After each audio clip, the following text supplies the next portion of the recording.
Hello everyone.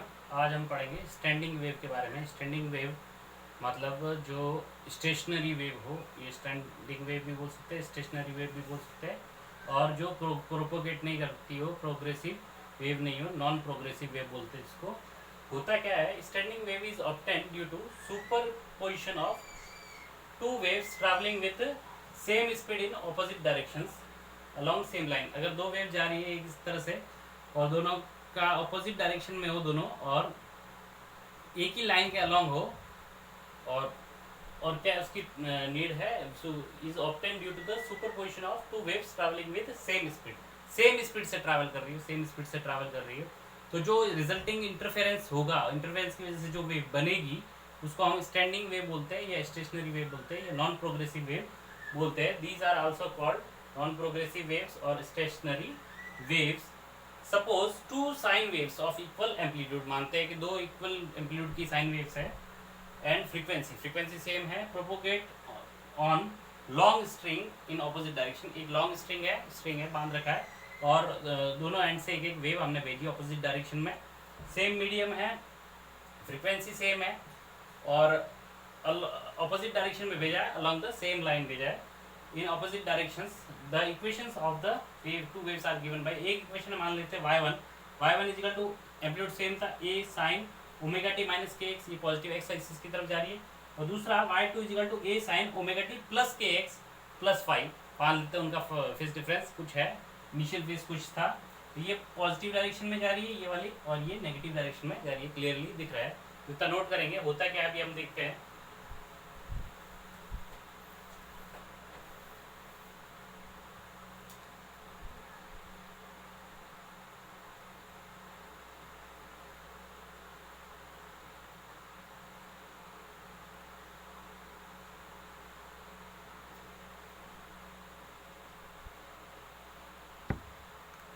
तो जो हमारी पहली वेव थी y1 equal to a sin omega T minus के एक्स, दूसरी wave a sin omega T plus के x plus 5, these waves interfere to produce what we call standing waves. ये अगर दोनों इंटरफेयर करेगी तो अपोजिट डायरेक्शन में चल रही है, अलॉन्ग द सेम स्ट्रिंग चल रही है, तो जो वेव क्रिएट होगी उसको हम स्टैंडिंग वेव बोलते हैं। Let us discuss the special case when phi is equal to 0। हम एक फाई इज इक्वल टू 0, हम एक स्पेशल केस डिस्कस करते हैं जिसमें फाई हमने कहा कि 0 है, दोनों का एम्पलीट्यूड सेम है। तो ये केस है हमारे पास, दोनों का एम्पलीट्यूड सेम है, स्पीड सेम थी, दोनों ये सेम मीडियम में जा रहे थे। फाई क्या है, फाई अभी हम लेके चलते हैं 0। तो the resultant displacement of the particles of the string are given by the principle of superposition as. अभी रिजल्टेंट डिस्प्लेसमेंट होगा y equal to y1 plus y2, algebraic sum y1 plus y2। हमारे पास y है, ये y1 है a sin omega T minus के x plus y2 है, five हमने 0 लिया, इसमें फाइव 0 लिया, तो हमारे पास a sin omega T plus के एक्स। अभी यहाँ से हमने क्या किया, a कॉमन लिया, साइन ओमेगा टी माइनस के x plus sine omega T plus के x. Sine A sine C plus sine D का फॉर्मूला अभी हम लगाएंगे। साइन सी, ये से ये अलग चीज़ है, ये अलग चीज़ है, sine C plus sine D का फॉर्मूला लगाएंगे, नोट करेंगे इसको।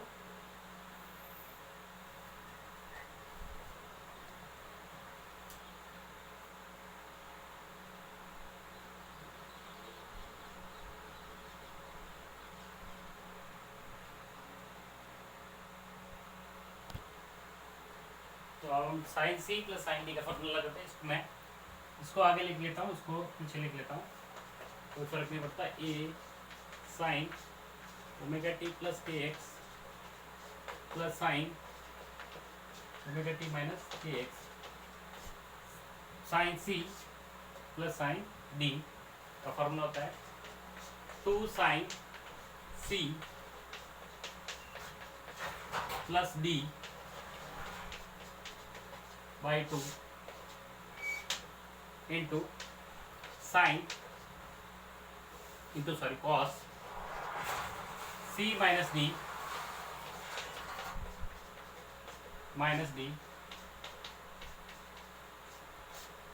बाई 2। ये नोट कर सकते हैं, sine C plus sine D का फॉर्मूला होता है 2 sine C plus D by 2 into cos C minus D by 2 या D minus C by 2। Cos negative भी रहेगा तो भी, अंदर नेगेटिव भी रहेगा तो भी वो पॉजिटिव हो जाता है। और इसको इस तरह से भी लिख सकते हैं। दूसरी वाली टर्म क्या आएगी, नेगेटिव वाली टर्म आएगी, वो अंदर नेगेटिव हो या पॉजिटिव हो कॉस कॉस ही रहता है। तो यहाँ से ये हमने फॉर्मूला लगाया यहाँ पे। तो अब हम देखेंगे क्या होता है।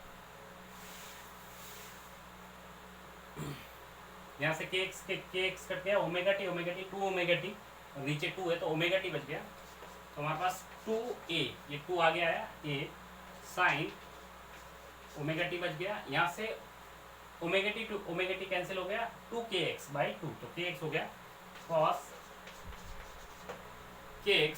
तो ये हमारे पास y आया, resultant y displacement, resultant displacement हमारे पास इतना आया। इसको हम इस तरह से लिख सकते हैं, ये हमारे पास साइन ओमेगा टी है, इसको साथ में लिखते हैं 2a cos kx into sine omega T. तो अगर मैं x को फिक्स कर दूं, किसी पर्टिकुलर x को फिक्स कर दिया तो ये कांस्टेंट हो गया। तो ये क्या करेगा, ये SHM करेगा, ये चीज क्या करेगा, SHM करेगा। मतलब वो जो रिजल्टेंट डिस्प्लेसमेंट है वो अगर किसी पर्टिकुलर x पे क्या करेगा, वो रिजल्टेंट डिस्प्लेसमेंट SHM करेगा। कभी उसकी मैक्सिमम वैल्यू आएगी, मैक्सिमम वैल्यू उसकी कितनी आएगी 2a आएगी, कभी उसकी पर्टिकुलर 2a या कुछ cos kx की कुछ वैल्यू होगी। मान लिया वो फिक्स कर दिया तो रिजल्टेंट वैल्यू कुछ प्लस और माइनस के बीच में ऑसिलेट करेगी, और ऑसिलेशन कैसा होगा, SHM होगा। मतलब क्या हुआ कि ये जो रिजल्टेंट डिस्प्लेसमेंट है वो स्टैंडिंग वेव का जो रिजल्टेंट डिस्प्लेसमेंट है वो ऑसिलेट करेगा, क्योंकि ये किसका टर्म है, साइन का टर्म है, साइन ओमेगा टी। टाइम के साथ में किसी पर्टिकुलर एक्स के लिए, किसी पर्टिकुलर एक्स के लिए, मान लिया यहाँ पर इंटरफेरेंस हो रहा है किसी पर्टिकुलर एक्स पे, तो वहां के लिए वो जो रिजल्टेंट एम्पलीट्यूड होगा वो खुद क्या करेगा, ऑसिलेट, रिजल्टेंट डिस्प्लेसमेंट क्या करेगा, खुद ऑसिलेट करेगा। तो ये नोट करेंगे। तो यहाँ इसको हम इस तरह से लिख सकते हैं, इसको हमने ए नॉट लिख लिया साइन ओमेगा टी, और ए नॉट क्या है यहाँ पे, ए नॉट हमने लिख लिया 2a cos kx। तो यहाँ से देख सकते हैं ए नॉट साइन ओमेगा टी, ये ऑसिलेशन कर रहा है। रिजल्टेंट एम्पलीट्यूड, रिजल्टेंट डिस्प्लेसमेंट क्या कर रहा है, किसी पर्टिकुलर एक्स पे, किसी पर्टिकुलर एक्स पे क्या कर रहा है, ऑसिलेट कर रहा है, SHM कर रहा है। तो ये नोट करेंगे।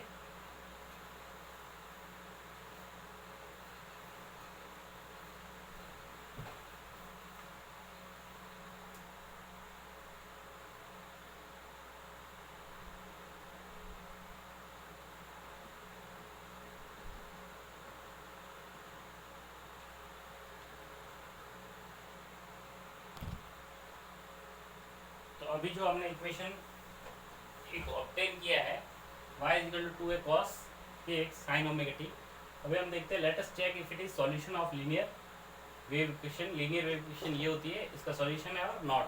अगर सॉल्यूशन होगा तो इसका मतलब वो वेव को रिप्रेजेंट करेगा। तो यहाँ पर हम देखते हैं इसका del two Y by del x square equal to 1/v² del two Y by del T square. तो हमारे पास हम पहले क्या निकालेंगे, ये y दे रखा है, इसका x के रेस्पेक्ट में डिफरेंशिएट करते हैं। पहले dy by del Y by del X निकालते हैं,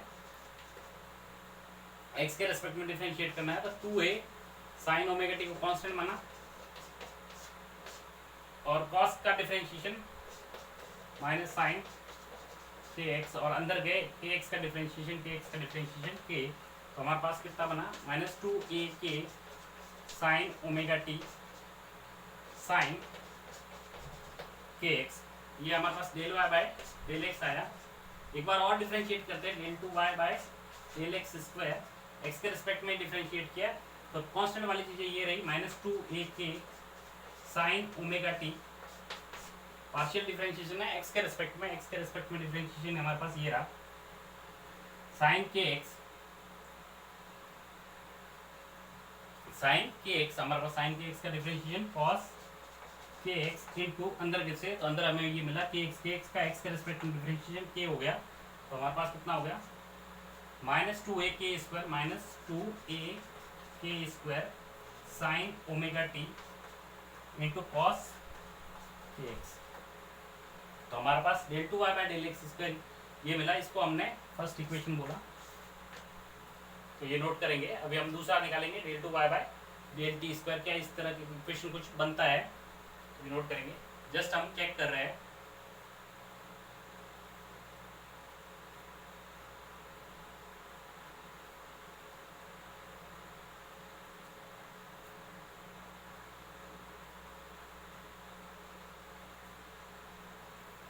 नोट करेंगे। अब हम इस इक्वेशन को del two Y by del T square निकालते हैं। Y is equal to 2a sine omega T cos के एक्स है, और यहाँ पर हम del Y by del T निकालते हैं, टी के रेस्पेक्ट में डिफरेंशिएट करते हैं तो के वाली टर्म एक्स वाली टर्म कांस्टेंट मानेंगे। 2a कॉस के एक्स पार्शियल डिफरेंशिएशन है, और साइन ओमेगा टी का डिफरेंशिएशन कॉस ओमेगा टी, और अंदर दूसरे ओमेगा टी का टी के रेस्पेक्ट में डिफरेंशिएशन ओमेगा। तो हमारे पास कितना आया 2a ओमेगा कॉस के X into cos omega T. तो हमारे पास ये del Y by del T आया। अब हम एक बार और डिफरेंशिएट करते हैं, डबल डिफरेंशिएशन क्या आएगा हमारे पास देखते हैं।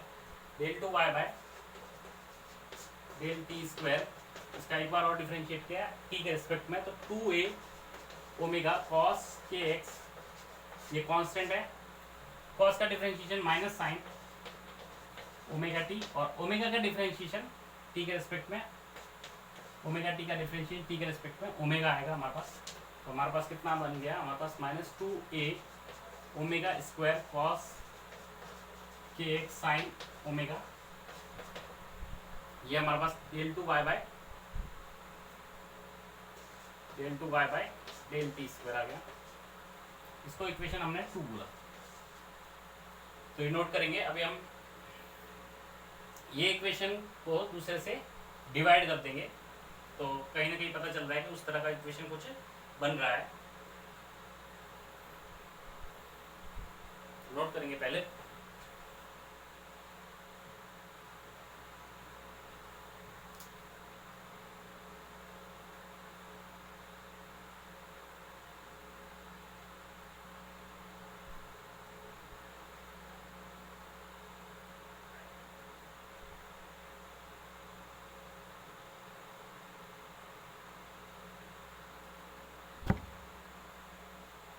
अब हम डिवाइड करते हैं इक्वेशंस को। इक्वेशन 1 डिवाइड बाय इक्वेशन 2 करते हैं, तो हमारे पास del two y by del x square आया, और यहाँ पर del two y by del T square आया इजिकल टू, इसमें इसको डिवाइड किया, माइनस 2a कट गया, के स्क्वायर है, और इधर ओमेगा स्क्वायर है, बाकी सब कुछ कट गया, sign omega T, cos omega T से कॉस के एक्स कट गया। तो हमारे पास क्या आएगा के स्क्वायर बाई ओमेगा स्क्वायर, के को लिख सकते हैं ओमेगा बाई वी का square by omega square, omega square से ओमेगा स्क्वायर कट गया, हमारे पास कितना आ गया 1 बाई वी स्क्वायर। तो हमारी इक्वेशन क्या बन रही है, इक्वेशन हमारी बनेगी del two Y by del x square equal to 1 by v square times cross multiply किया del two Y by del T square. इसका मतलब क्या है, इसको हमने डिफरेंशिएट करके इक्वेशन बनाया, और इक्वेशन ये किसका बना, लीनियर वेव इक्वेशन बना, ये लीनियर वेव इक्वेशन बना। इसका मतलब ये जो y, इसका मतलब it implies y is equal to 2a cos के x into sin omega t is a solution of linear wave equation. It implies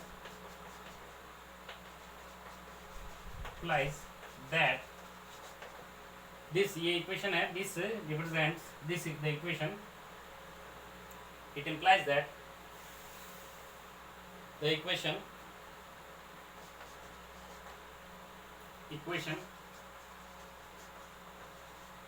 y is equal to 2a cos kx sin omega t represents a wave,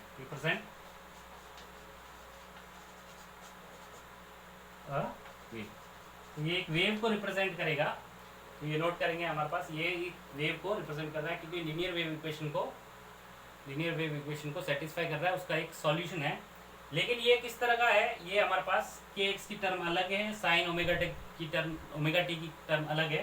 तो it is not a type of function f of हमारे पास a x plus minus B t, इस तरह का कोई equation नहीं है। A x और बी टी का प्लस माइनस बी टी, इस तरह का कोई इक्वेशन नहीं है। तो इसका मतलब क्या है, जैसे इसमें ओमेगा टी और के एक्स की टर्म प्लस माइनस में नहीं है, इसमें सिंगल सा ओमेगा टी अलग है कॉस में और ओमेगा टी साइन में है, के एक्स कॉस में है। तो ओमेगा टी प्लस माइनस के एक्स या K x plus minus omega T A x plus minus B T की का फंक्शन, ये y इज इक्वल टू इसका function, it is not a function of like, it is not function of type.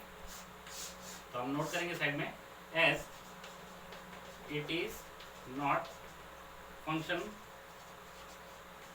Like y is equal to F of A x plus minus B T या फिर A T plus minus B X, जो भी है। तो इसका मतलब क्या है, it is not progressive wave. ये प्रोग्रेसिव वेव होती है तो इस तरह का फंक्शन बनता है, तो it is not like a progressive wave. So last में लिखेंगे, so it is not progressive wave, क्योंकि इस तरह का फंक्शन नहीं है, प्रोग्रेसिव वेव नहीं है। और ये लीनियर वेव इक्वेशन का सॉल्यूशन है, इसका मतलब ये वेव है। तो किस तरह का वेव है, प्रोग्रेसिव वेव नहीं है, और वेव है, इसका मतलब ये स्टैंडिंग वेव है। तो इसका मतलब क्या है, it is called standing wave, standing wave. तो ये सारी चीज नोट करेंगे, यहाँ से यहाँ तक हमने लिखा, इसके बाद में ये लिखा हम नोट करेंगे, और लास्ट में हमने ये लिखा। तो ये सारी चीज नोट करेंगे।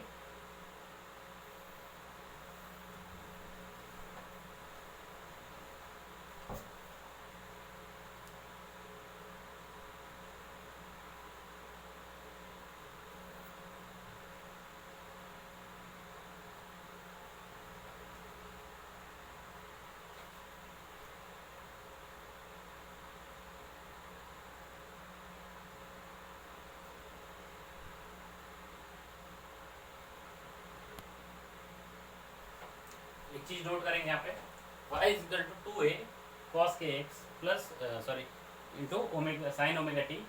तो यहाँ से हमने इसको a नॉट लिख लिया, 2a cos के एक्स को हमने a nought is equal to 2a cos के एक्स। तो ये रिजल्टेंट वेव का एम्पलीट्यूड है, रिजल्टेंट वेव का एम्पलीट्यूड है।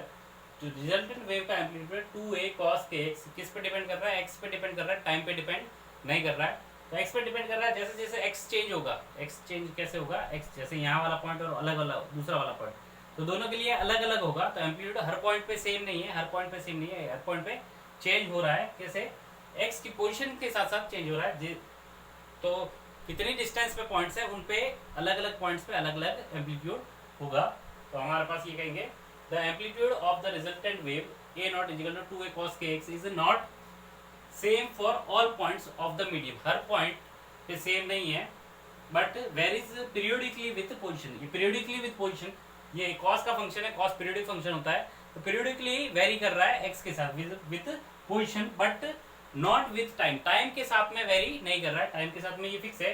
किसी भी पर्टिकुलर टाइम पे, किसी भी पॉइंट, किसी भी पर्टिकुलर 2 इंस्टेंट पे, 3 इंस्टेंट पे वो टाइम के साथ वेरी नहीं कर रहा है, वो क्या कर रहा है, पोजिशन के साथ वेरी कर रहा है। टाइम चलता रहे लेकिन उस पर फर्क नहीं पड़ रहा है, वो पोजिशन से इसी पर्टिकुलर पोजिशन पे एम्पलीट्यूड अलग अलग रहेगा।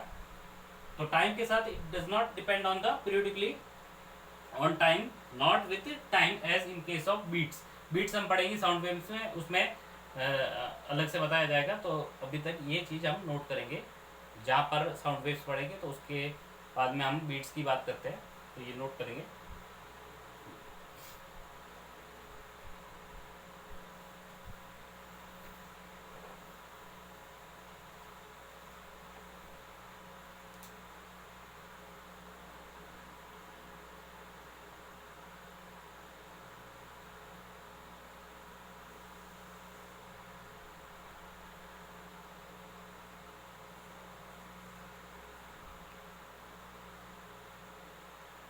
इसका अगला पॉइंट आप नोट करेंगे, यहाँ पर अगला पॉइंट पढ़ते हैं, the points for which the amplitude is minimum is are called nodes.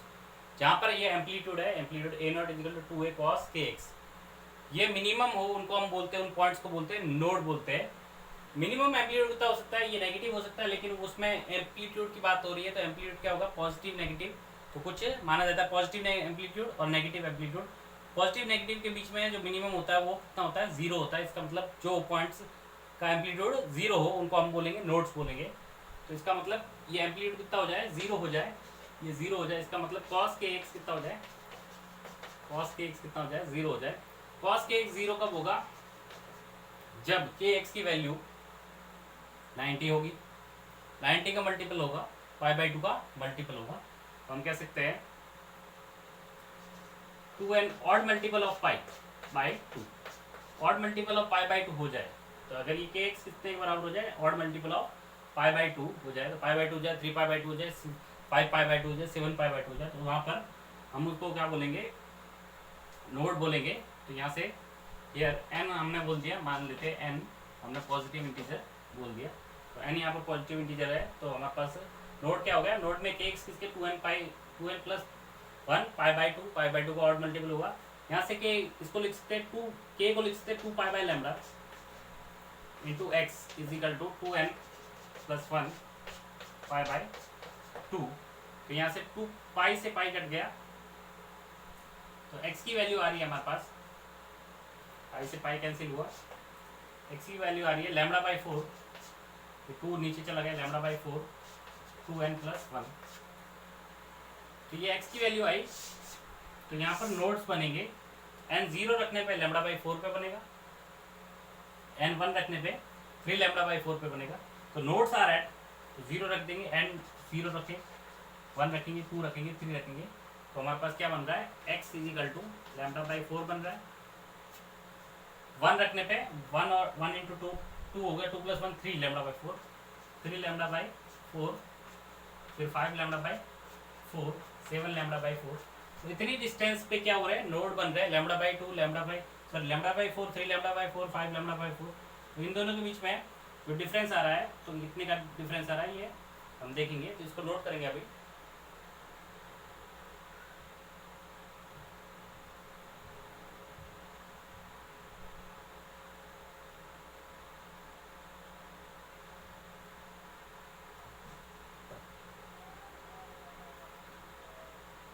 तो नोड्स कहाँ बनेंगे, λ/4, 3 λ/4, 5 λ/4। तो 5 λ/4 के ऑड मल्टीपल पे बनेंगे। तो ये बोल सकते हैं नोड्स आर जनरेटेड एट, ये nodes are obtained at, nodes are obtained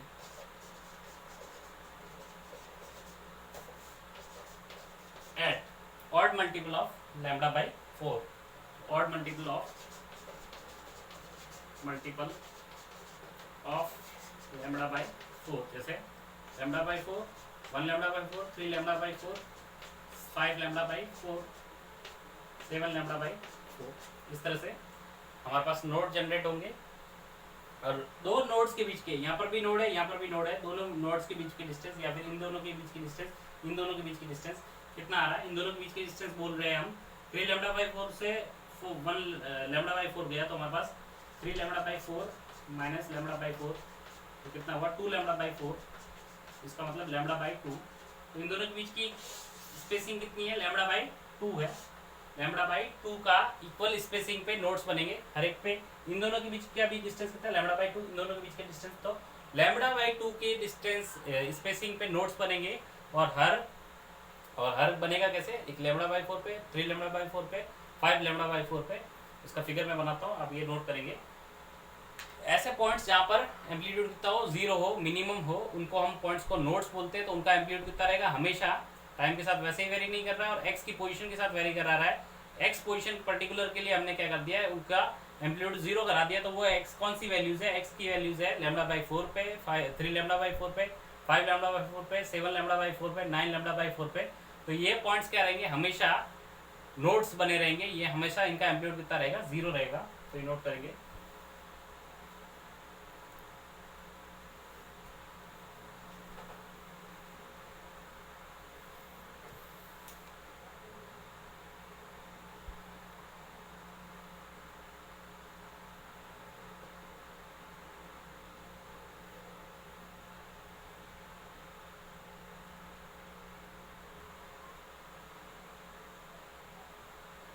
So in stationary waves consecutive nodes are equally spaced है, और कितना सेपरेशन उनके बीच में, their separation between them is λ/2। इसके बाद हम ये नोट पढ़ते हैं अगला, the points for which the amplitude is maximum are called anti nodes. जहाँ पर मैक्सिमम एम्पलीट्यूड बन रहा है प्लस या फिर माइनस में मैक्सिमम बन रहा है, उसको हम बोलते हैं anti nodes.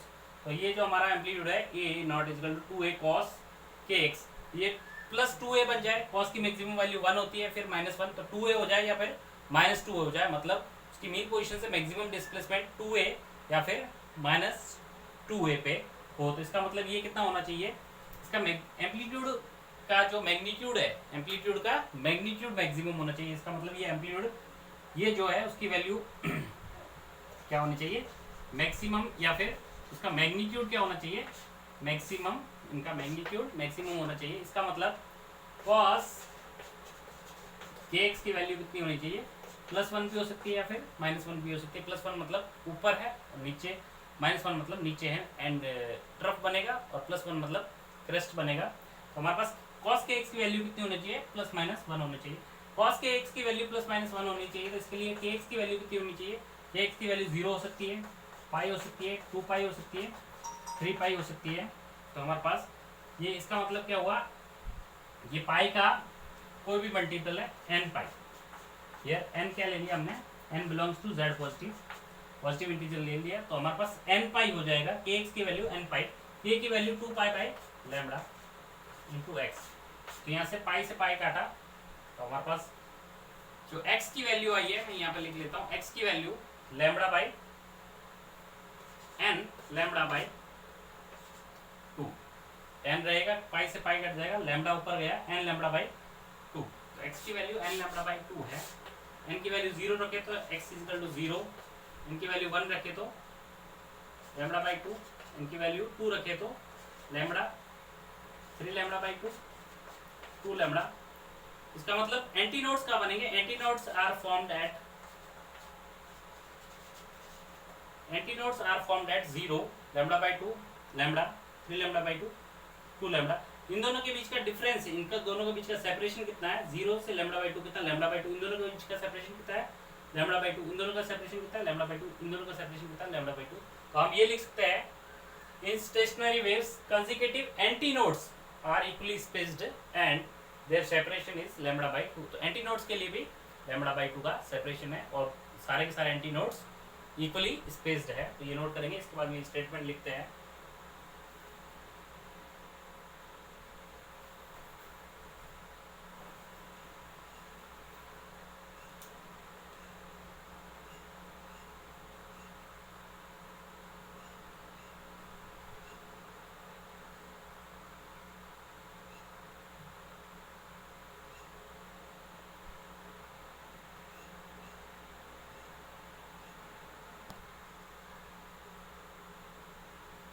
So like nodes, anti nodes are also equally spaced है, उनके बीच का सेपरेशन कितना है, लैम्डा बाई 2। और ए नॉट मैक्सिमम कितना आएगा, +-2 है, +-+2 है मैक्सिमम जाएगा, मिनिमम कितना जाएगा, नीचे कितना जाएगा, वो भी मैक्सिमम है, मैग्नीट्यूड उसका मैक्सिमम है, -2 है। Furthermore nodes and anti nodes are alternate with spacing lambda by 4, lambda by 4 उनकी स्पेसिंग होगी। तो हमने कहा कि ये अगर एंटी नोड है, यहाँ नोड बनेगा, फिर ये वापस एंटी नोड और ये नोड, ये एंटी नोड और ये नोड,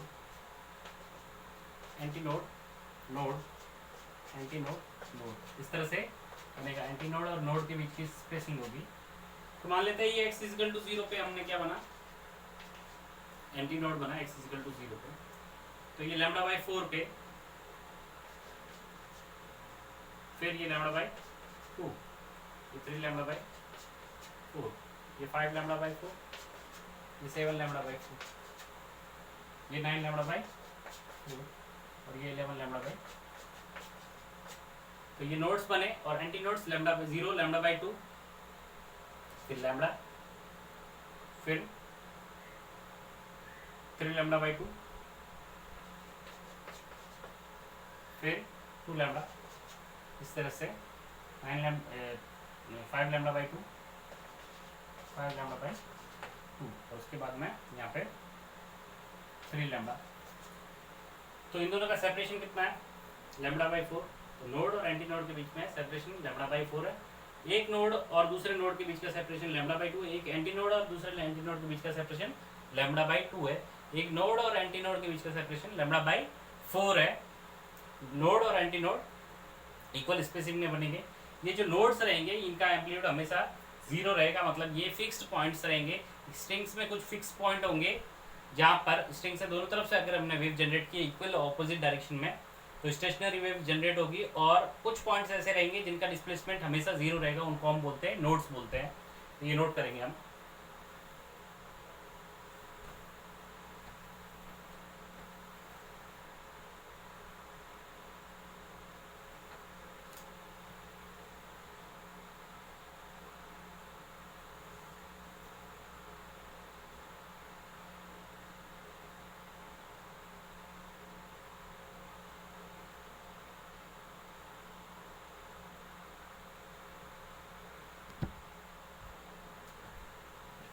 अगला पॉइंट है हमारा standing waves can be transverse और लॉन्गिट्यूडनल। लॉन्गिट्यूडनल ट्रांसवर्स स्ट्रिंग के केस में होगी। स्ट्रिंग में for example in string under tension, tension में इफ रिफ्लेक्टेड वेव एग्जिस्ट, आपने कहा कि रिफ्लेक्टेड वेव एग्जिस्ट कर रही है, वो रिफ्लेक्ट होके आएगी, एक वेव इंसिडेंट होगी और एक वेव रिफ्लेक्ट होके आएगी, तो दोनों अपोजिट डायरेक्शन में है, दोनों का एम्पलीट्यूड सेम होता है, दोनों की वेलोसिटी सेम है, तो वो जो जनरेट करेगी वो क्या करेगी, स्टैंडिंग वेव जनरेट करेगी। तो स्टैंडिंग वेव ट्रांसवर्स टाइप का भी हो सकता है, और while in organ pipes waves are longitudinal stationary, उनमें लॉन्गिट्यूडनल स्टेशनरी वेव्स जनरेट होगी। ऑर्गन पाइप क्या होता है हम साउंड वेव्स में पढ़ेंगे। सिंपल सा एक पाइप होता है, एक तरफ या तो दोनों एंड ओपन होते हैं या फिर दोनों एंड, एक एंड क्लोज होता है, तो दोनों एंड ओपन होते हैं उसको ओपन ऑर्गन पाइप बोलते हैं, और एक एंड अगर क्लोज हुआ तो उसको क्लोज्ड ऑर्गन पाइप बोलता है। उसमें साउंड वेव्स जो होगी वो स्टेशनरी वेव रिफ्लेक्ट होने के बाद स्टेशनरी वेव जनरेट होगी, उनको हम लॉन्गिट्यूडनल स्टेशनरी वेव बोलते हैं। अगला पॉइंट है हमारा the nodes divide the medium into segments. तो जो नोड अभी हमने देखा था, एक सेगमेंट बनेगा, दूसरे नोड, एक नोड और दूसरे नोड के बीच में एक पर्टिकुलर सेगमेंट बनेगा, या फिर बोलेंगे उसको लूप बनेगा, और loops all the particles in a segment vibrate in the same phase. तो जो जितने पार्टिकल्स है एक लूप में, जितने एक सेगमेंट में जितने पार्टिकल्स है, ये वाला, ये मान लेते हैं ये एक नोड है और ये दूसरा नोड है, ये तीसरा नोड है, तो ये जो पार्टिकल्स है ये वाले पार्टिकल्स, ये जितने पार्टिकल्स है वो सेम फेस में होंगे, एक साथ मीन पोजीशन को क्रॉस करेंगे, और ये पार्टिकल्स है वो भी सेम फेस में होंगे और एक साथ मीन पोजीशन को क्रॉस करेंगे। लेकिन ये वाला पार्टिकल, ये सारे पार्टिकल्स इस वाले लूप में या इस वाले सेगमेंट में सारे पार्टिकल्स है, और इस वाले के सारे पार्टिकल्स वो दोनों अपोजिट फेस में होंगे, वो दोनों अपोजिट फेस में होंगे। तो हम ये कहना चाहते हैं कि all the particles in a segment vibrate in the same face. ये सारे सेम फेस में वाइब्रेट कर रहे हैं, ये सारे भी सेम फेस में वाइब्रेट कर रहे हैं, but in opposite face with the particles in the adjacent segment. इसके सारे पार्टिकल्स और इसके सारे पार्टिकल्स का जो फेज होगा वो एक दूसरे से ऑपोजिट होगा, पाई का डिफरेंस होगा, आउट ऑफ फेस होंगे दोनों। तो नोट करेंगे ये, और इससे इसको मैं कंटिन्यू, इस पॉइंट को मैं कंटिन्यू कर रहा हूँ, ये इसको मैं थोड़ा रब करके इसको कंटिन्यू करता हूँ, तो ये नोट करेंगे।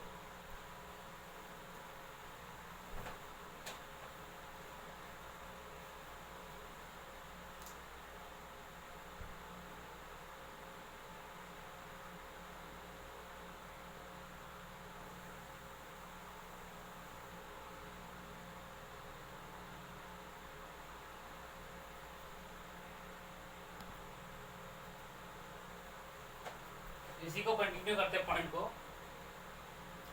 ट्वाइस इन वन पीरियड, एक पीरियड में all the particles pass through their mean position simultaneously. सारे पार्टिकल्स है, ये पार्टिकल्स भी और ये पार्टिकल नीचे जाएंगे, ये ऊपर जाएंगे, तो ये मीन पोजीशन पे एग्जैक्टली सेम टाइम पे पहुंचेंगे, और ये मीन पोजीशन को ये क्रॉस करेंगे, और ये ऊपर जाएंगे और ये नीचे जाएंगे। तो इनका जो मैक्सिमम वेलोसिटी मीन पोजीशन पे कितना होगा, सारे के सारे एक ही वेलोसिटी से स्पीड से पास करेंगे, नीचे जाएंगे और ये ऊपर जाएंगे। तो क्या होता है, twice in one time period the particles pass through their mean position. एक टाइम पीरियड में दो बार मीन पोजीशन को क्रॉस करेंगे simultaneously with maximum velocity A omega से। ये नीचे जा रहे हैं, ये ऊपर जा रहे हैं, सेम वेलोसिटी से जाएंगे। The direction of the medium being reversed after each half cycle, तो उसका डायरेक्शन रिवर्स हो जाता है, सिंपल सी बात है, कुछ इट्स नॉट बिग डील। तो हाफ साइकिल के बाद में उनकी डायरेक्शन क्या हो जाती है, रिवर्स हो जाती है। तो ये नोट करेंगे। एक और लास्ट पॉइंट है, इसके बाद में कुछ क्वेश्चन करते हैं हम, नोट करते हैं ये।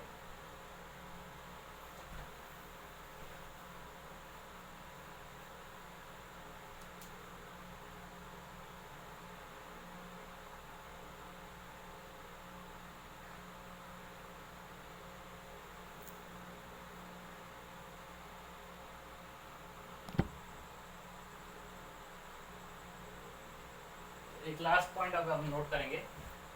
As in stationary waves nodes are at permanently at rest. Nodes होते हैं वो परमानेंटली रेस्ट पे, उन पे उनकी पोजीशन शिफ्ट नहीं होती, ना वो नोड्स कहीं जाते हैं। वो पार्टिकल्स, जो नोड्स के जो पार्टिकल्स हैं वो हमेशा रेस्ट पे रहते हैं।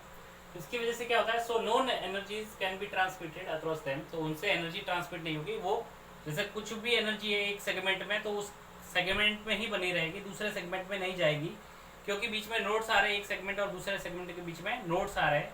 तो दो सेगमेंट को डिवाइड कौन कर रहा है, नोड कर रहा है। नोड अपनी पोजीशन से हिल नहीं रहा है, उसके पास काइनेटिक एनर्जी नहीं है, उसकी पोटेंशियल एनर्जी जीरो है। तो हम कहेंगे उस नोड्स की एनर्जी यहाँ से यहाँ तक, एक सेगमेंट से दूसरे सेगमेंट में एनर्जी जा ही नहीं रही है। तो no energy can be transmitted या transferred from the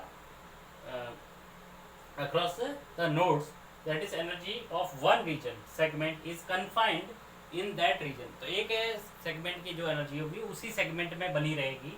however this energy oscillates between elastic potential energy and kinetic energy of the particles of the medium।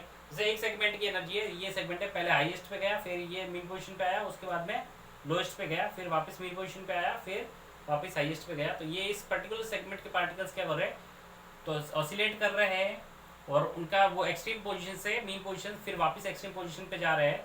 तो वो एनर्जी उनकी काइनेटिक एनर्जी और पोटेंशियल एनर्जी एक्सचेंज हो रही है। Total energy उनकी constant रह रही है और दूसरे सेगमेंट में भी ट्रांसफर नहीं हो रही है। When all the particles are at their extreme position, सारे एक्सट्रीम पोजीशन पे है, तो उनकी वेलोसिटी जीरो है। तो इसका मतलब काइनेटिक एनर्जी मिनिमम कितना है, जीरो है। And the while elastic potential energy is maximum, elastic potential energy कितना होगा, हाफ के ए नॉट स्क्वायर। ए नॉट कितना आया था हमारे पास, 2a cos kx का स्क्वायर। यहाँ से x की वैल्यू पर्टिकुलर के लिए अलग अलग पोटेंशियल एनर्जी होगी पर्टिकुलर x के लिए। तो नोड्स का पोटेंशियल एनर्जी जीरो था, हमेशा रेस्ट पे है, काइनेटिक एनर्जी भी जीरो है उनकी। और जो बाकी है नोड्स के अलावा जो भी पार्टिकल्स है, तो एंटी नोड्स के सबसे ज़्यादा पोटेंशियल एनर्जी होगी, क्योंकि उनका सबसे ज़्यादा एम्पलीट्यूड है। और बाकी जो पॉइंट्स है उनका नोड्स और एंटी नोड्स के बीच का रहेगा वैल्यू पोटेंशियल एनर्जी का।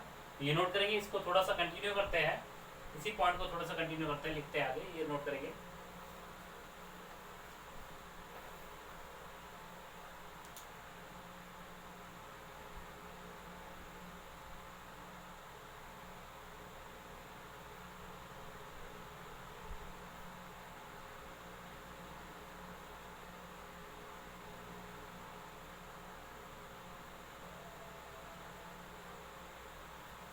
When all the particles, उसी को कंटिन्यू करते हैं। When all the particles simultaneously pass through their mean position, mean position से पास करेंगे, simultaneously करते हैं। Kinetic energy is maximum, kinetic energy maximum, उनकी वेलोसिटी हो जाती है, वेलोसिटी या स्पीड हो जाती है a naught into omega. A naught हमने पता है 2a cos kx, और एंटी नोड्स के लिए मैक्सिमम होगा। व्हाइल इलास्टिक पोटेंशियल एनर्जी कितना होता है, मिनिमम होता है, जीरो होता है। The total energy confined in the segment always remains the same. Total energy हो गया potential energy plus kinetic energy. For example देख लेते हैं, ये फिगर बनाते हैं। होता क्या है एक्चुअली, ये नोड्स है, ये नोड्स है, नोड्स है। तो ये जो पार्टिकल्स है ये नीचे आएंगे इस तरह से, ये पार्टिकल्स ऊपर जाएंगे, ये सबकी मेन पोजीशन है। ये पार्टिकल्स ऊपर जाएंगे इस तरह से, तो ये जब नीचे आएंगे और ये ऊपर पहुंच जाएंगे साइमल्टेनियसली। ये पॉइंट, ये पार्टिकल्स नीचे आ जाएंगे और ये पार्टिकल्स ऊपर चले जाएंगे और ये पार्टिकल्स नीचे आएंगे। लेकिन नोड कहीं पे नहीं जाएंगे, नोड परमानेंटली रेस्ट पे। तो ऑसिलेशन कैसे होगा, इन पार्ट जैसे इस पार्टिकल्स का ऑसिलेशन यहाँ से इस तरह से ऐसे होगा, फिर ये उल्टा ऐसे हो जाएगा, और तो ये ऑसिलेशन इस तरह से ऑसिलेट करते रहेंगे। ये वेव आगे बढ़ेगी नहीं, ये जो वेव जनरेट हुई है, पल्स है, ये आगे नहीं बढ़ेगा, आगे नहीं बढ़ेगा। इसलिए इसको क्या बोलते हैं, स्टेशनरी वेव बोलते हैं या फिर स्टैंडिंग वेव बोलते हैं। एक ही जगह पे पल्स ऑसिलेट करता रहते हैं, पार्टिकल्स ऑसिलेट करते रहते हैं। तो ये जो इस तरह का जो वेव बनेगा इसको हम स्टैंडिंग वेव बोलते हैं। ये पार्टिकल्स है, ये नोड्स है, और जो जिनका एम्पलीट्यूड मैक्सिमम है उनको हम एंटी नोड्स बोलते हैं। ये एंटी नोड है। तो हमने कहा कि इसके जो जब ये पार्टिकल्स हाईएस्ट पोजीशन पे, जैसे ये पार्टिकल्स इस तरह से, अभी जब ये था इस तरह से फॉर्म था तो इसका वेलोसिटी कितना था, इस पे 0 था, तो वेलोसिटी 0 था इस पार्टिकल्स के। इन सब का वेलोसिटी कितना है, अभी 0 है। तो काइनेटिक एनर्जी कितनी है, 0, और पोटेंशियल एनर्जी मैक्सिमम है। और जब ये मीन पोजीशन से पास करेंगे, जब ये पार्टिकल्स जब ये यहाँ पर आएंगे, ये पार्टिकल्स सारे यहाँ आ गए, वैसे ही उसी टाइम पे ये पार्टिकल्स यहाँ पे आएंगे, ये पार्टिकल्स यहाँ पे, ये पार्टिकल्स यहाँ पे। तो जब ये पार्टिकल यहाँ पे आएंगे तो ये वाले पार्टिकल्स यहाँ पर जाएंगे, तो सारे ही सारे एक साथ मेन पोजीशन क्रॉस करते हैं, और सारे के सारे मेन पोजीशन क्रॉस करेंगे। तो यहाँ पर वेलोसिटी इसका कितना होगा, इसकी ये ऊपर की तरफ वेलोसिटी होगी, और इसकी नीचे की डायरेक्शन में, इन सारे पार्टिकल्स की ऊपर की डायरेक्शन में वेलोसिटी होगी। ये जब ये यहाँ पहुँचेंगे तो यहाँ ऊपर की डायरेक्शन में वेलोसिटी, और इन सारे पार्टिकल्स की नीचे की डायरेक्शन में, ये पार्टिकल्स यहाँ पहुँच के नीचे की डायरेक्शन में वेलोसिटी है, तो वो कितनी होगी, a naught into omega. A naught हमें पता है, a naught into omega, a naught पता है 2a cos kx into omega. Omega सबका सेम है 2a, तो kx पे डिपेंड करेगा, x पे डिपेंड करेगा हर एक पार्टिकल का x, जो x है, x मतलब ये वाला x पे डिपेंड करेगा कौन सा पार्टिकल। तो जैसे नोड वाले पार्टिकल्स है वो तो हमेशा ही रेस्ट पे रहेंगे, पोटेंशियल एनर्जी 0 होगी, काइनेटिक एनर्जी 0 होगी। और अगर मैं कहूँ बाकी जो पार्टिकल्स है एंटी नोड्स के अलावा, उनका x पे डिपेंड करेगा, एंटी नोड्स का भी x पे डिपेंड करता है, तो एंटी नोड्स की सबसे ज़्यादा स्पीड होगी।